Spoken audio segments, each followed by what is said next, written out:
তাই যাই হোক এখানে আজ হইতে 4 রাত্রি মনসা গুলো কীর্তন এই পৃথিবী জুড়ে মা মনসা পুজো পাওয়ার আশায় যে কীর্তি লীলা করেছে তার কিঞ্চিত পরিমাণ আমরা তুলে ধরি আর বাদ বাকি তো ছাড়াই যায়। যাই হোক অত দূরে যাব না, আমি সংক্ষেপে যাব মায়ের গুণগানে। তাই সর্বাধিক আগে আমার গুরুদেবকে স্মরণ করি।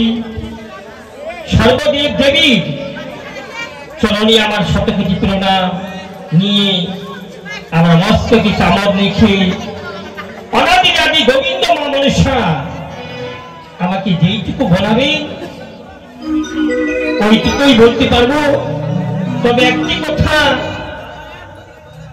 আমার এখানে বয়োজ্যেষ্ঠ সবাই অনেকেই আছেন, আমি যদি একে একে প্রণাম করি তাহলে আমার সারা রাত চলে যাবে।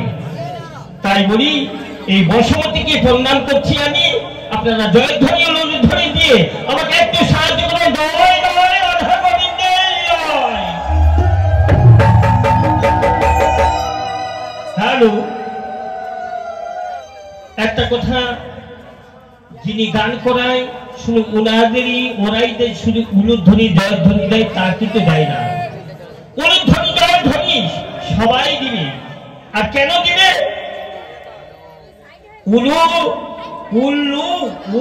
উলুধ্বনি, এই উলুধ্বনি ভাই কেন? উলুধ্বনিটাকে এখানে আমরা তো অনেকেই আছি বসে, হয়তো অনেকেই জানে অনেকেই জানে না, তবুও একটু বিশ্লেষণটা করে দিচ্ছি। ও মানে কৃষ্ণ, ও মানে রাধা, আর ধ্বনি হচ্ছে এই যে মা মাসিরা আমার। তো মাগো অনুষ্ঠানে একটু উলুধ্বনি দিতে হয় যে যেন আমরা যুগল চরণ দর্শন করতে পারি।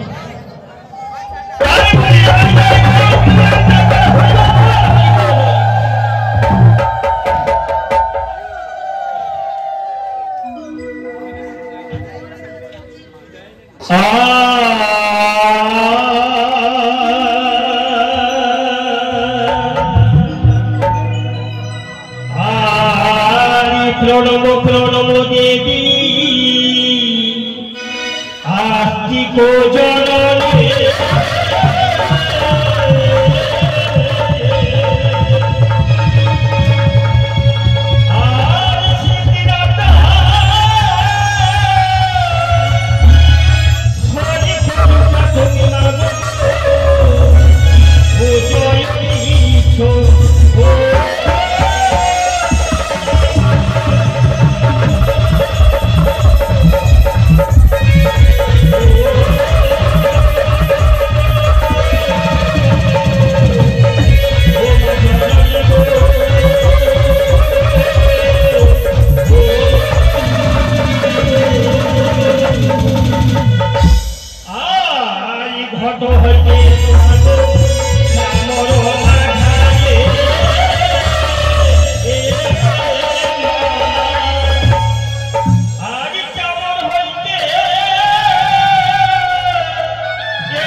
গুরুর চরণে শতকোটি প্রণাম লিখবো।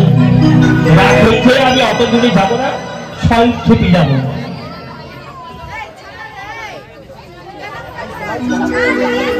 তাই আমরা সবারই তো আরাধনা করি।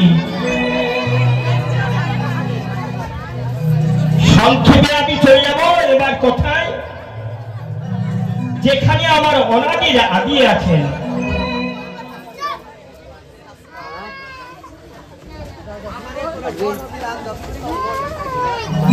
অনাদির আদি গোবিন্দ, তার চরণে স্বর্ণপূর্ণ হব আমরা, এই মনে আশা।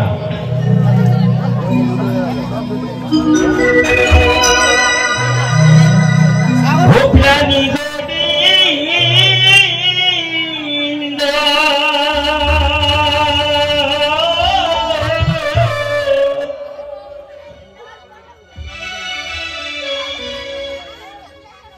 অনাদি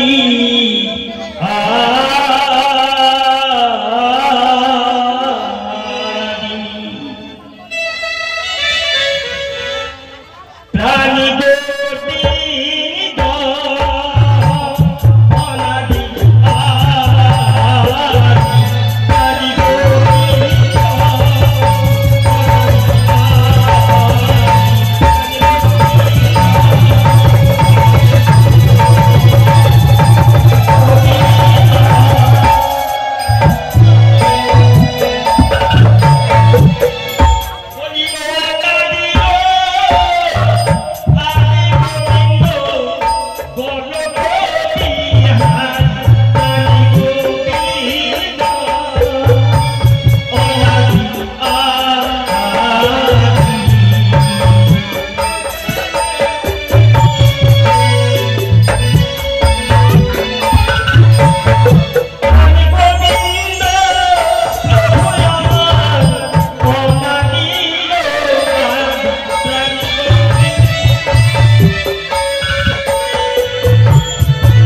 খুব সুন্দর, মানে আমার এক কথাই পছন্দ।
এবার কল্যাণপুর থেকে আগত বিপুলকে সিনেমাসী এসে 50 টাকা দান করে গেছেন।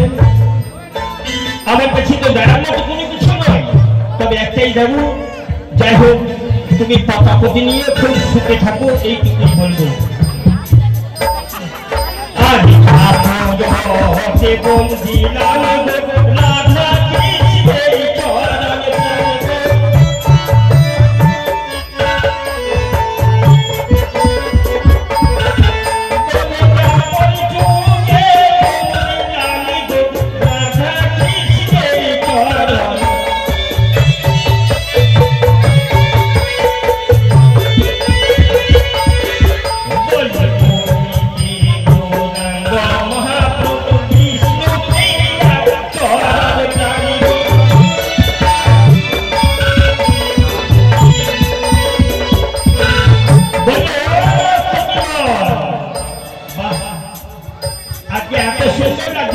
সত্যি অপূর্ব অপূর্ব যাকে বলে। আর তোমাদের মানে গানের তালে তালে নাচটাও খুব সুন্দর হচ্ছে, ভালোই লাগছে। তাই এবার আমি চলে যাব কোথায়, ওই বনকে। বনকে আমি যেতে পারি, কিন্তু আমার সাধ্য নয়, শাস্ত্র অনুযায়ী যেতে হবে আমাকে। শাস্ত্র অনুযায়ী বনক আমি যাব। কেমন করে যাব বলি, অনাদি আদি চরণে আমার সতপতি প্রণাম।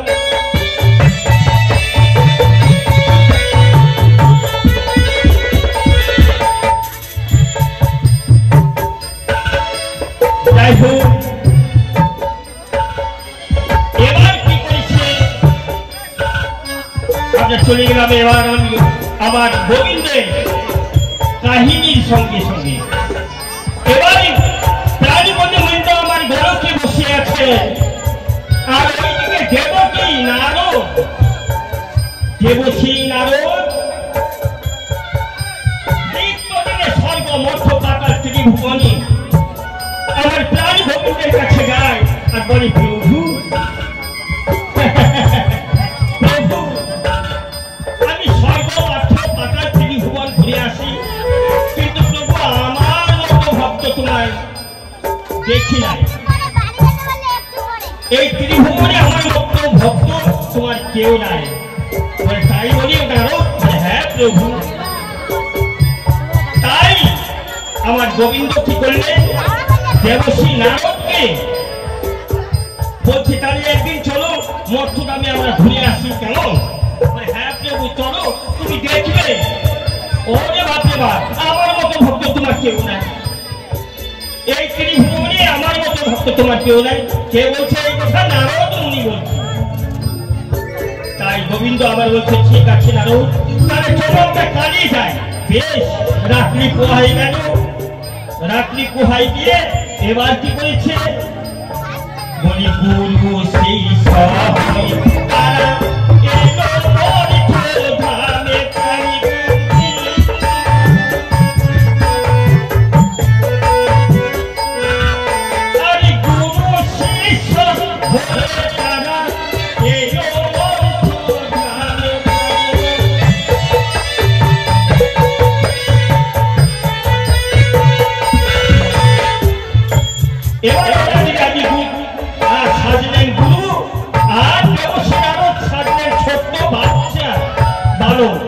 এবার গুরু চালাই মিলে চলে যায়। বলি কোথায় যাচ্ছে, বলি এক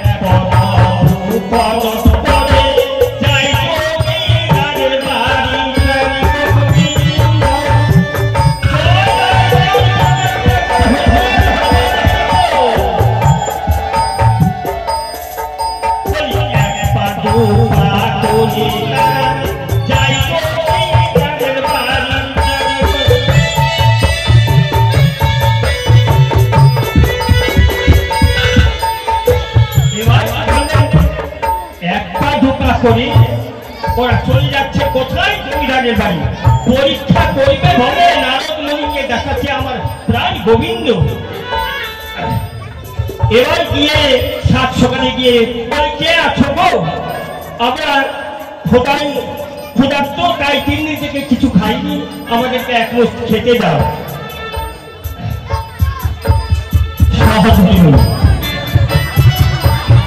যাই হোক, এসে সহধর্মিনী দিয়ে গেছেন, গান করে গেছেন, উনি ভালো থাকুন, সুখে থাকুন। এবার কি করেছেন বলে কে দারোয়ান দিয়ে জমিদারকে বলছে যে জমিদার বাবু, বলে জমিদার বাবু এক ভিক্ষুকে এসেছে, তারা বলছে যে বলে রাখি তারা ক্ষুধার্ত, 3 দিন থেকে কিছু খায়নি, কিছু চাইছে খাওয়ার জন্য। বলে সাত সকালে এসে আমার বাড়িতে খাওয়া দাওয়া? না না না না, খাওয়া হবে না, এখানে কোনো খাওয়া দাওয়া হবে না, চলে যাও এখান থেকে, চলে যাও। এবার কি করলেন দেবশ্রী নারদ অস্ত্র হাসিয়ে হাসছেন, দেখছেন প্রভু দেখছেন, বলে হ্যাঁ নারদ তুমি হাসতে থাকো। এবার কিছু দূর গিয়ে ভগবান পিছন চেয়ে আশীর্বাদ দিচ্ছেন যে জমিদার তোমার একই ধন রত্ন আছে, 1 থেকে 2, 2 থেকে 3 গুণ হোক তোমার ধন রত্ন।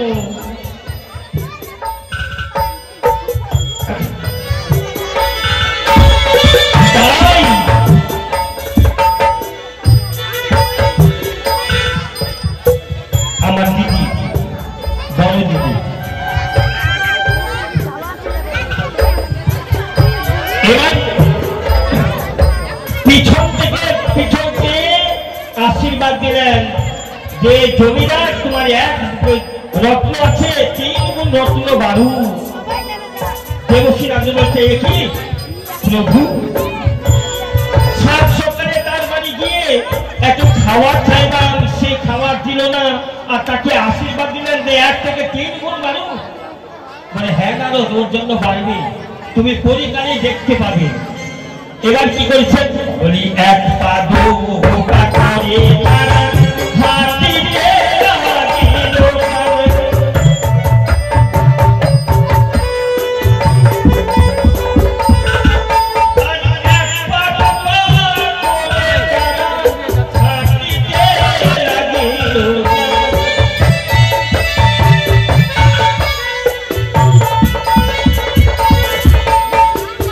সেখান থেকে 1 পা 2 করে হেঁটে কোথায় গেলেন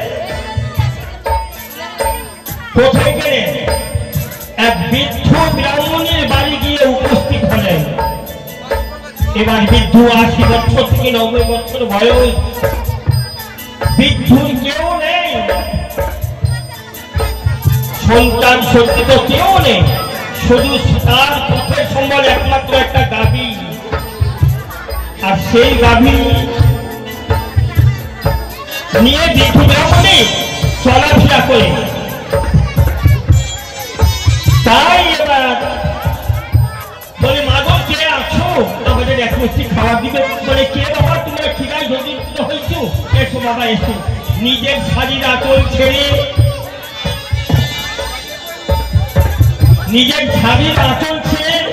এবার তাদের আসল পেতে বসার দিল। বলে বাবা তোমরা বসো, আমার ঘরে যা আছে আমি তাই তোমাদের সেবা দেব। যাই হোক, এবার সেখানে বসে সেবা শান্তি হয়ে গেল।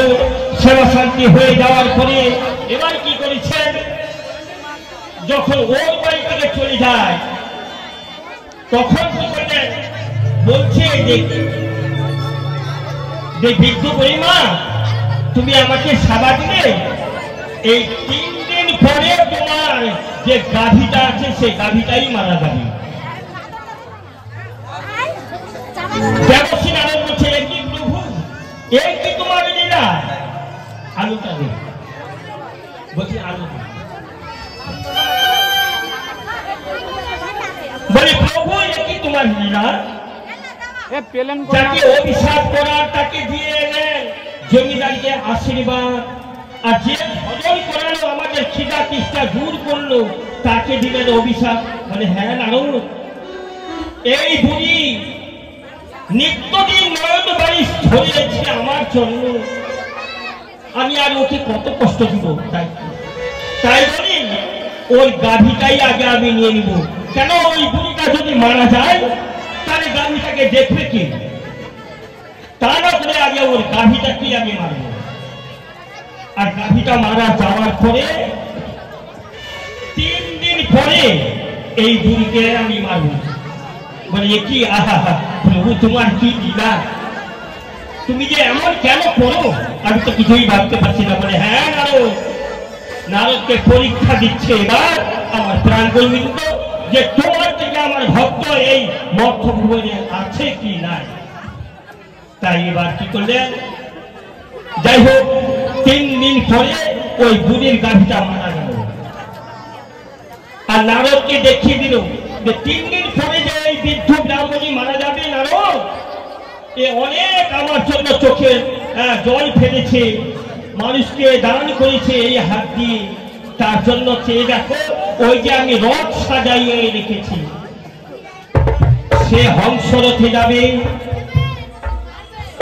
আর তার জন্য ওই বুড়িটাকে 2 জন 2 সাইড থেকে পাখা বাতাস করে নিয়ে যাবে। আর ওই যে জমিদারকে আমি আশীর্বাদ দিয়ে আসলাম, সে মারা যাবে, তার আসবে জমের দুধ 2 পায়ে বেঁধে টানতে টানতে নিয়ে যাবে পাহাড়ে পর্বতে কাটা কুয়া থেকে যা এইভাবে নিয়ে যাবে। তাহলে প্রভু তোমার সত্যি অপার লীলা। বলি একটা দু পাথরে নারদ হাতিয়া চলিল বাণী।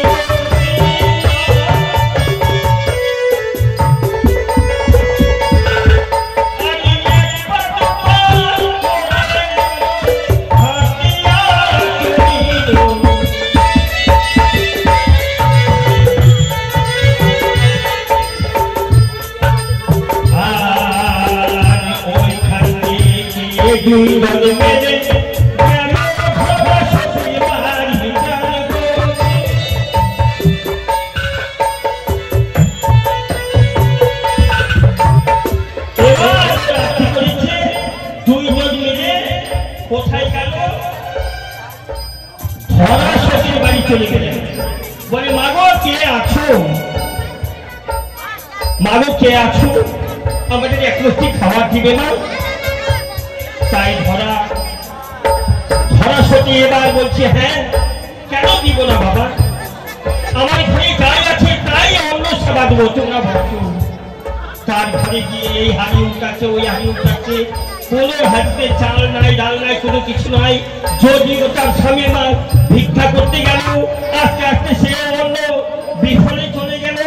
যাওয়ার পরে এবার ধরাসতী নিজে গেল, নিজে গিয়ে ধরাসতী নিজে গিয়ে এবার কি করেছেন, যাই হোক সবাই বলছে তোমার স্বামীকে এই মাত্র আমরা ভিক্ষা দিলাম আর এই মাত্র তুমি আবার এসেছো, না না না তোমাকে তো আর ভিক্ষা দেওয়া চলবে কেন, একবার দিয়ে দিয়েছে সত্যি কোথায়। এবার কি করেছে ধরাসতী স্বামীর কাছে এসে, আর ওইদিকে দেবশ্রী নারদ আর গুরু যারা 2 জন মিলে বলছে কই মাছ খেতে দাও। বলে হ্যাঁ বাবা তোরা একটু বসো রান্না হোক ভালোভাবেই খাওয়া দেবো। এইভাবে আশা দিয়ে বসিয়ে রেখেছে। আর এইদিকে হ্যাঁ ঘরে কোনো কিছু নাই।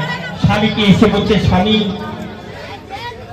বালক সেবা যে বড় কঠিন দায়, যদি বালক সেবা না দিতে পারি, যদি অন্য জন্য বালকটা মারা যায় তবে সেই দায় আমাদের উপরে পড়বে, কিন্তু কোনো উপায় নেই স্বামী, কিঞ্চিত পরিমাণে আমি সতে বলে আছি সময় নাই। তাহলে স্বামী এবার কি করবো ভানু, তুমি আমাকে হুকুম দাও। ওই যে দোকানে মোদি সে আমার কোনো কিছু বন্ধ যদি না নেয় তাহলে আমাকে চার্জার কোনো কিছু দিবে না, আর ওইদিকে বালক সেবায় হবে না। তাই ওর স্বামী বলছে হ্যাঁ গো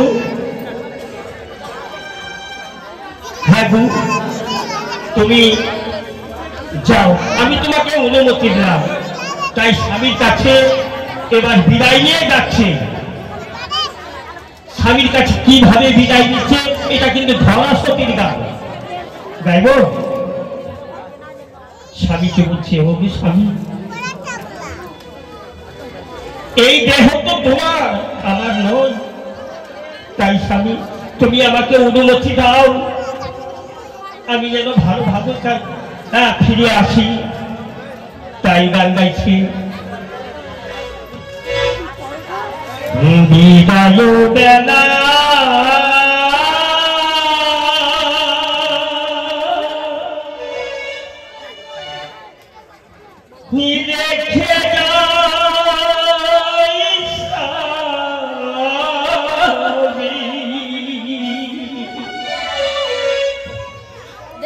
দেখে দেখা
উনি 101 টাকা দান করে দিচ্ছেন।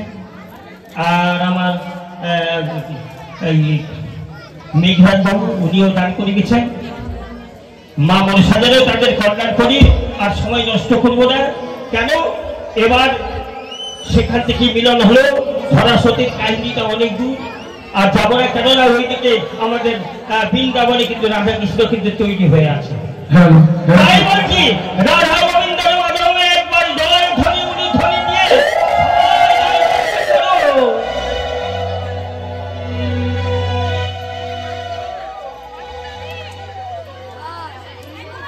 Hello, Chief. Hello, Rishit.